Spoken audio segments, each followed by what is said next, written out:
bottom line. You need to know, because if you don't, you wake up one day and you ask yourself, how did we get here? And then I have to say to you, it's been here. It's been on your watch. You've been the Ezekiel 33 watchman on the wall that said nothing, because you can only see what you're taught to see, and you cannot love what you don't understand, and you can't defend what you don't love. And that's a big problem of our culture today, is there's a lack of conviction.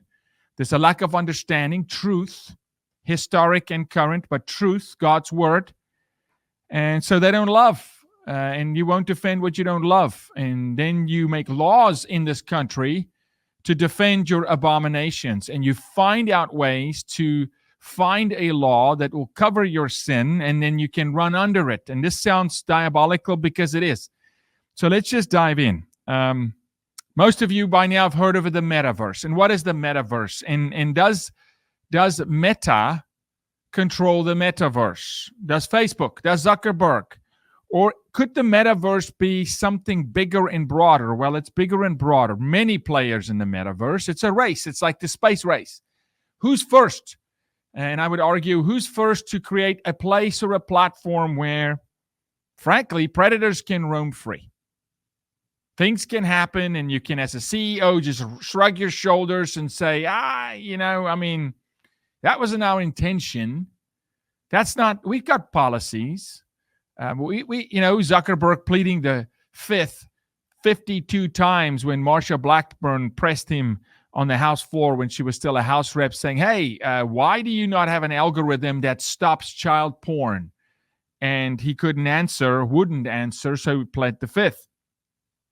So it's impossible to talk about what I'm about to talk about, which touches your child. Very, very likely by number does touch your child, or is in your school or your family, your youth group, and you need to know. So when we talk about sex trafficking, it's such a broad term. This is our 29th year combating sex trafficking, the sexual exploitation of children. You know my story. You know my sister's story. You understand our history. This is what we do 24/7. We use a podcast to get word out to you. But every single day we're involved in rescues, placement, working with survivors, writing policy, changing laws, getting rid of bad books in school, indoctrination, grooming. Well, hear me today. The fastest growing form of media is gaming. Gaming outperforms the film industry. It outperforms the music industry. Gaming, or esports, is massive. The amount of money thrown into it is massive. The exploitation through it is massive. Boys exploited through Xbox and PlayStation, through games, through online live gaming. See, the problem comes in when strangers get to communicate in a private room. Do you know that every single strip club has a VIP room?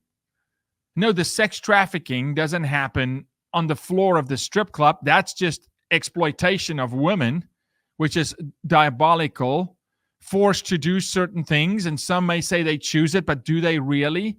No, it's in the VIP room of that strip club where things literally get diabolically out of hand with even minors.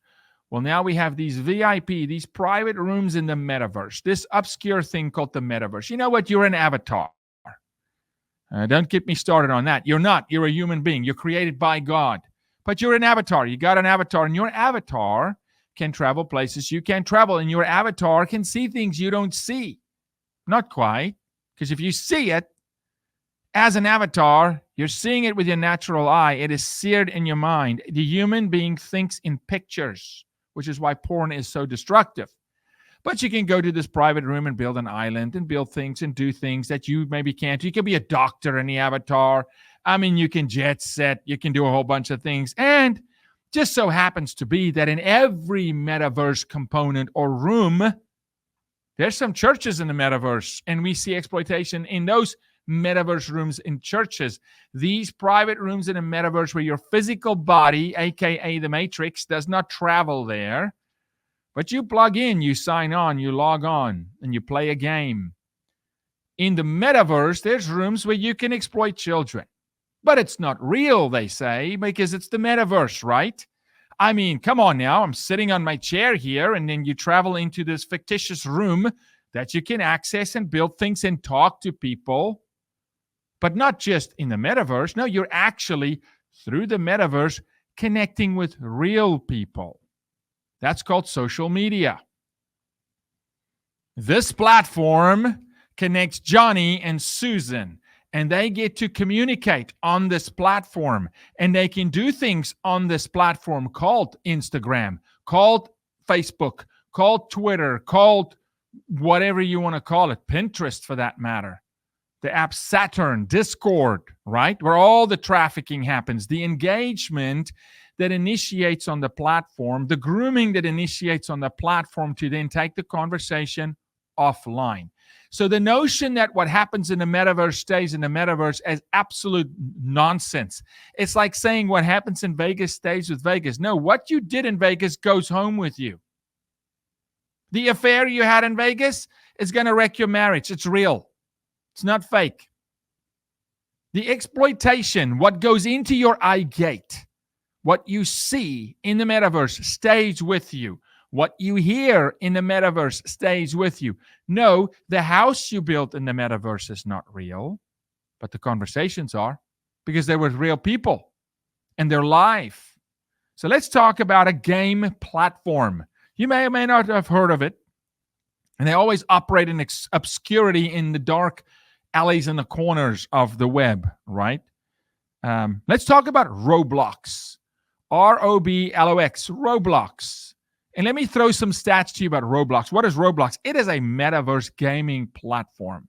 Okay? Many, many games on this platform. It's a whole platform, a suite of games. They've got some games called condos, condo games. These are games where people engage in sex. In the metaverse now, hold on now. I mean, can't say the guy's being unfaithful or can't say the guy's doing weird things because it's not real, it's fake. It's his avatar that's performing a sex act, right? But you're seeing it. It's like anime porn. It doesn't matter. You're seeing it. It's a fantasy. You're living it out through an avatar. It stays with you. When you unplug from this matrix, right, this metaverse, you don't forget what you just did. It builds a tolerance to satisfaction, which means you'll want more. It builds an addiction to the dopamine because there's still a dopamine reaction when you watch a Lego-like character in Roblox that you built engage in a sex act in a room with another person who's a real person sitting in their chair in their living room or in their office with their avatar engaging with your avatar. You don't not take that with you. You take that experience with you. It is desensitizing. It is stimulating. It does fire the neurons. It does produce the endorphins. The dopamine does hit. But wait a minute. Roblox has some interesting statistics. Founded in 2006 by David Baszucki and Eric Castle. Eric Castle passed away since then. But these two guys founded this in 2006 with their primary target audience, boys aged 9 through 12. Wait a minute. You just talked about sex platforms on Roblox, and now you're talking about boys. Yeah. Largest demographic for Roblox, boys aged 9 through 12. Gamers, males. The shareholders report, most recent report, said that their fastest growing demographic outside of their core demographic, which are boys aged 9 through 12, who go onto Roblox and they play all these different games and they get into these condo games, although the app says 13 and up. You just need to say, I'm 13 and up. But they self-identify and acknowledge that their core demographic on the platform are boys aged 9 through 12. And then they'll say, well, I mean, it doesn't mean they play condos. Yes, they do. The stats show that they do. The lawsuits say they do. The victims say they do. But here's the fastest growing demographic on Roblox. Now, remember, core demographic 9 through 12, boys. The fastest growing demographic on Roblox are boys, men aged 17 through 24.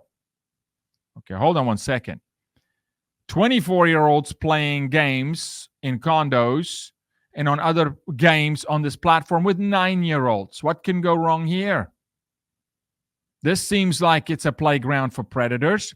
By the way, it's a social media feature, the metaverse. By the way, that means they're covered under Section 230 of the Federal Code, which means good luck, Mom, when your son says, hey, I was exploited and a picture was taken of me and it's now disseminated and spread all over the internet, in the metaverse, outside of the metaverse, because what happens in the metaverse does not stay in the metaverse. Good luck suing Facebook. Good luck getting that image removed. So Roblox, the lawyers are saying some of their key challenges are they are covered under Section 230. Same problem we have with the 70 plus million child porn images on Facebook, on Instagram, the class action lawsuits on Instagram, on Twitter, every single social media platform, unless they have a proactive stance to eliminate that. But they don't. They don't. And you have to ask why. So let's dive into some of the operations of Roblox. American-based company, right? It's not like Pornhub that is owned by Manwin in Canada that's owned by another offshore company where we have no jurisdiction. We have jurisdiction, so we can actually do something about this. They say that 2/3 of children between the age of 9 and 12, if we can pull that up, could we possibly pull that up? Where this is a Roblox statement. So you don't hear it just from me, that you actually see this. We're going to go to this on the screen here. We can go full screen of this. Yep, there we go. If you don't mind, Summer, if you'll scroll just to the top of that page so we can see who published this. This is the BBC. Keep going. There we go. Roblox, the children's game with a sex problem. I mean, what a title. The children's game with a sex problem in Roblox called Condos. Now, that image you see on the screen right there's an article about this particular game where a man gets drugged through this strip club, which is what it is, with a dog collar on, like a dog on a leash, like dominatrix, BDSM stuff, right? Children, 9 through 12, 24-year-olds. Let's scroll down a little bit. There's 2 strippers who's dancing in that bar while this kid is drugged through it. Let's scroll down. I want to read this right there, please. The exact figures are a little hazy, but in 2020, Roblox told Bloomberg, again, sourcing Bloomberg, the BBC here, not necessarily conservative right-wing nuts, right? That 2/3 of all U.S. children between the ages of 9 and 12 use the game. Let's pause.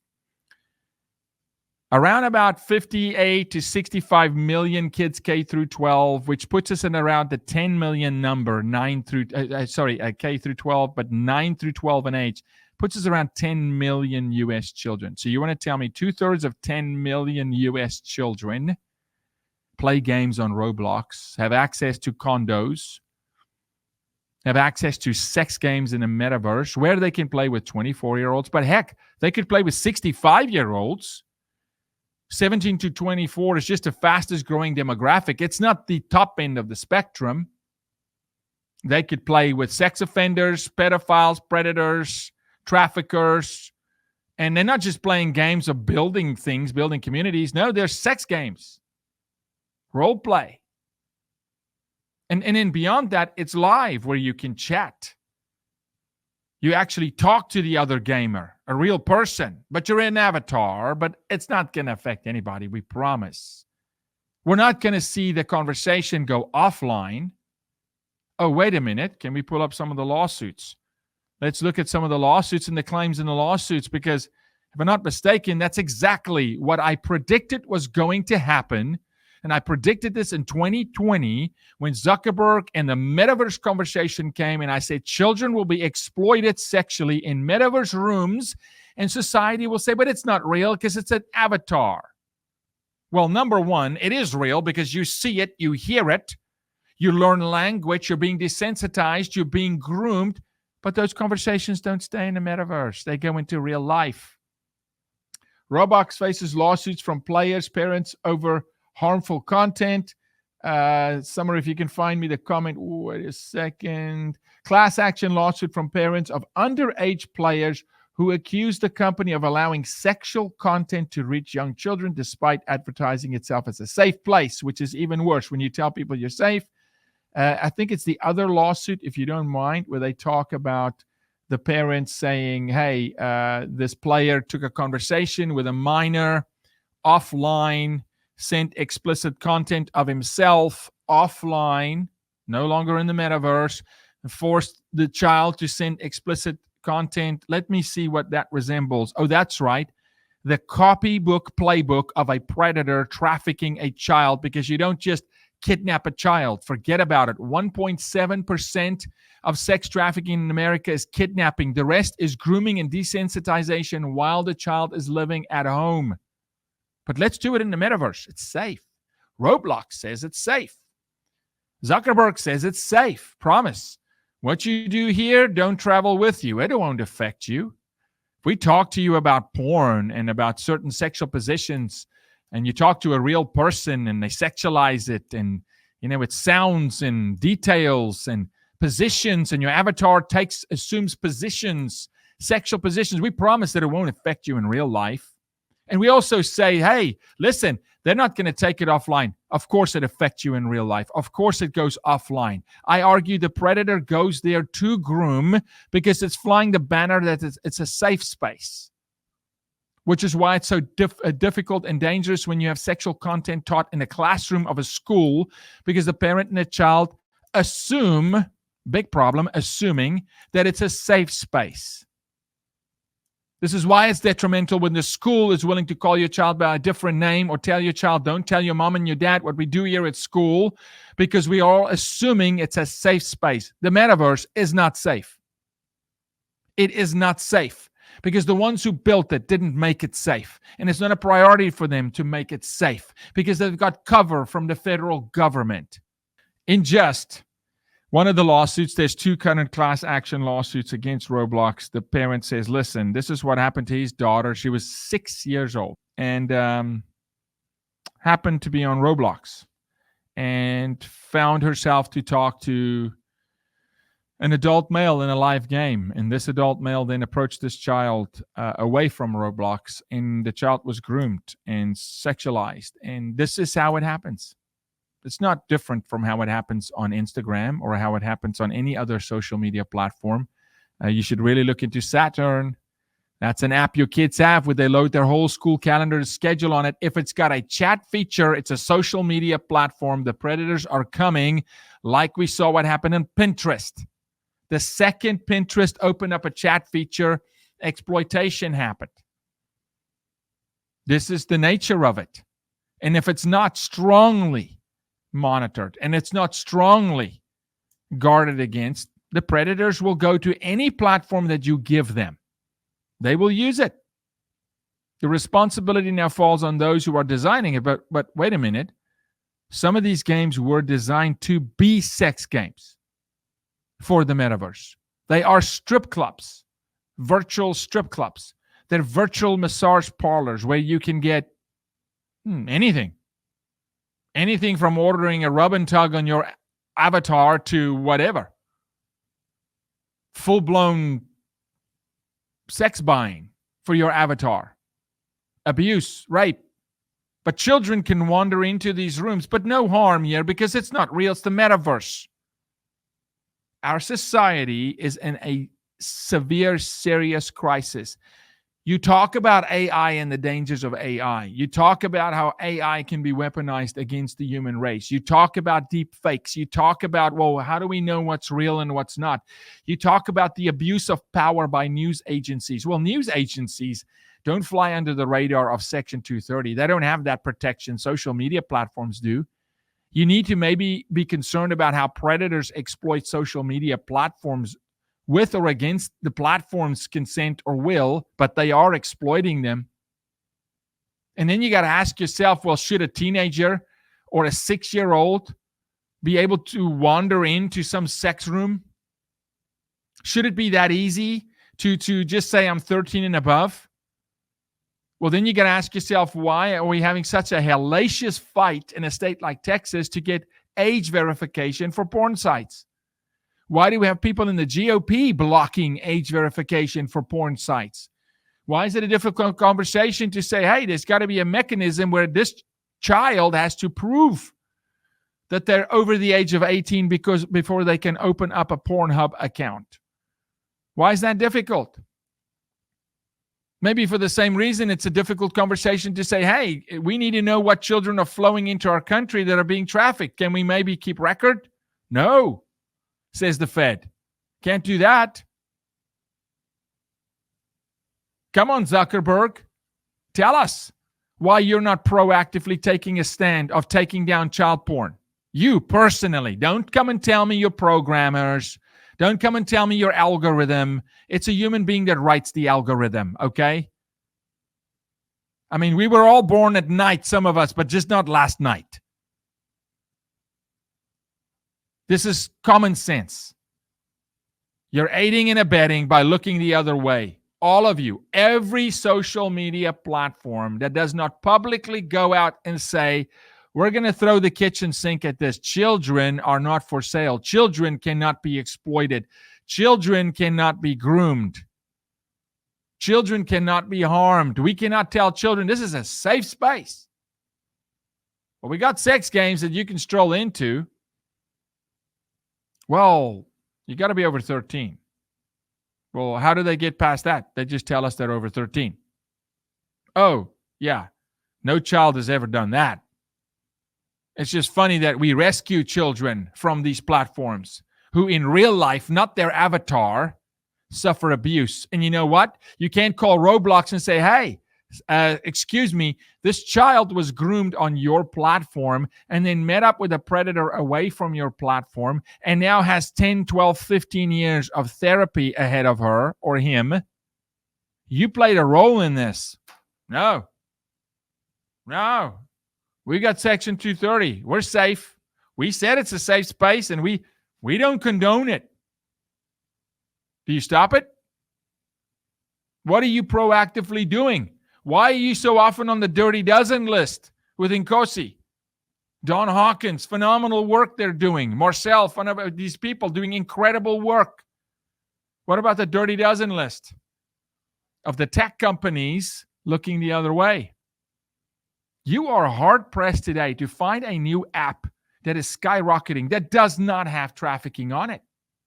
You would think Congress would meet and say, okay, hold on one second.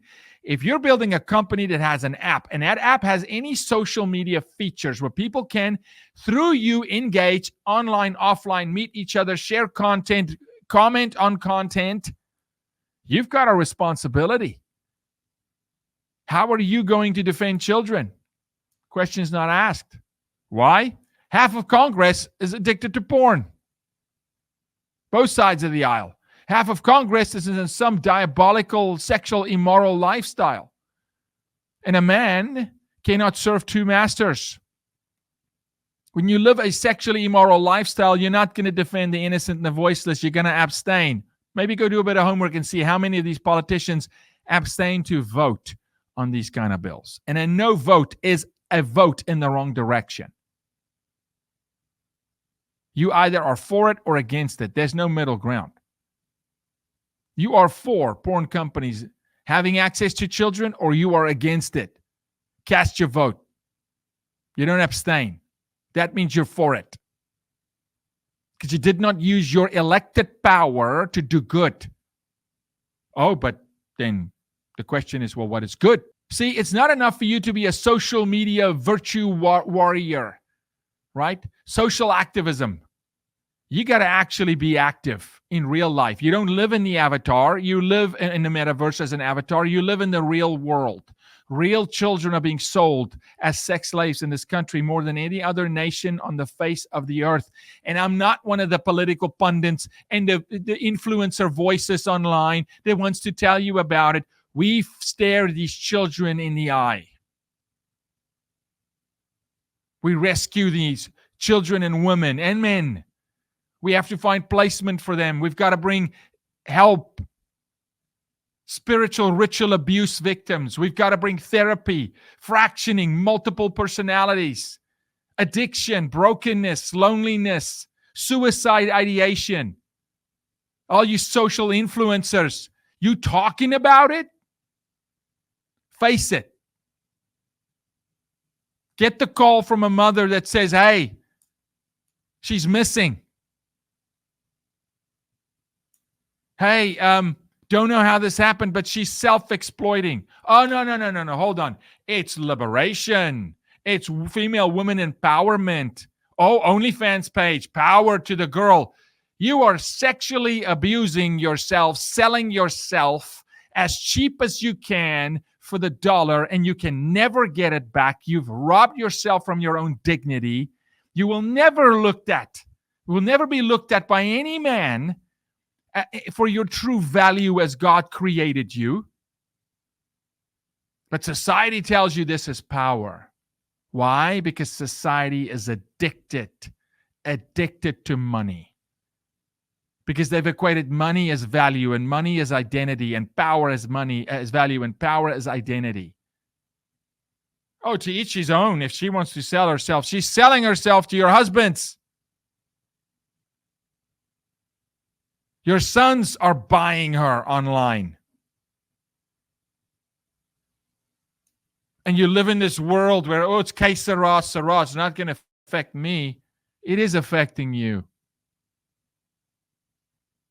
We no longer ask, is there a pedophile in the church? It's like, who is the pedophile in your church? Well, why? Because the church hasn't taken a bold, proactive stance for truth in a conversation of sexually exploited content in the classroom, in a conversation of Roblox condo games in the metaverse. 22% of American pastors last year, only, all caps, only 22% of American pastors last year mentioned pornography from the pulpit. But it's the drug. What is OnlyFans? Porn, exploitation, prostitution, trafficking. That's what it is. Who's buying? American men, baby. Girl empowerment. Tell her to exploit herself so the men of this nation don't have to look at their own sin and get help. Normalize it. Heck, you know what? Change language. Don't call it pedophilia. Come on now. Make it softer. Call it minor attracted person. It's not a minor attracted person. It's a pedophile. It's a person with an illness and a sickness to get help. Exploiting other human beings for your own pleasure. Slavery. More slaves today in the United States of America than ever before in history. Black, white, Hispanic, Caucasian, Asian American, African American, European American, doesn't matter. Satan doesn't profile. He doesn't care if you're what race, what gender, how you affirm, how you associate, where you come from, your socioeconomic status and your class does not matter. It's in every community, and now we found a remedy. Oh, it's okay. Just do it in the metaverse. Nothing's going to go wrong. Safe space. I'm highlighting Roblox. There's so many. You didn't even know. Why don't you look into Nickelodeon, addictinggames.com? Go back 10, 15 years, 20 years. Addictinggames.com, a Nickelodeon property. Go look at that.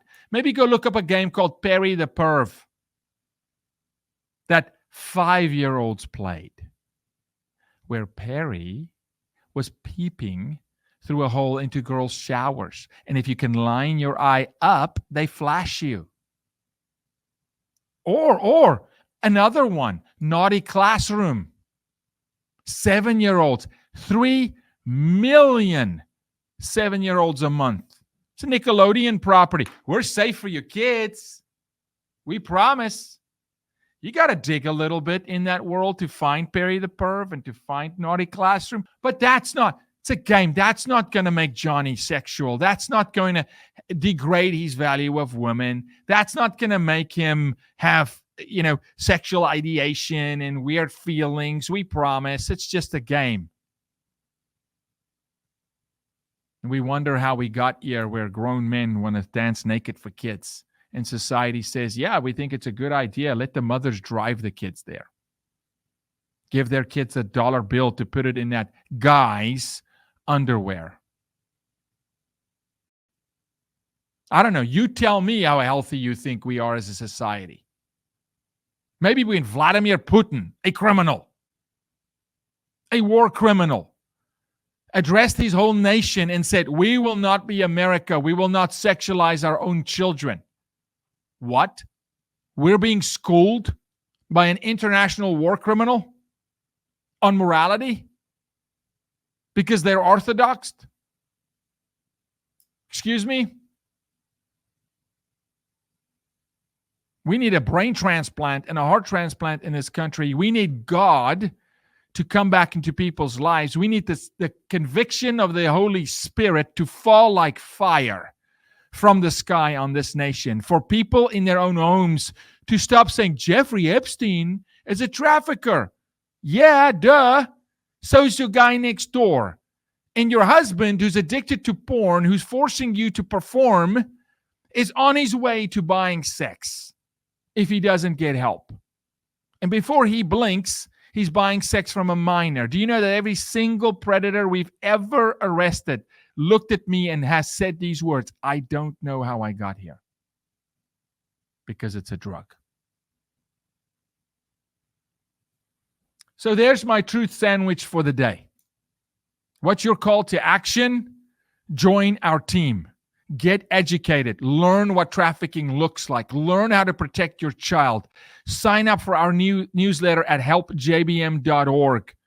Stand with us and organizations like the Institute for Shelter Care that sponsors this show, this episode, to bring truth to you, to say, hey, we have to do something in our culture, in our society. Organizations like Patriot Mobile, Conservative Christian Cell Phone Network that stands with us to rescue children.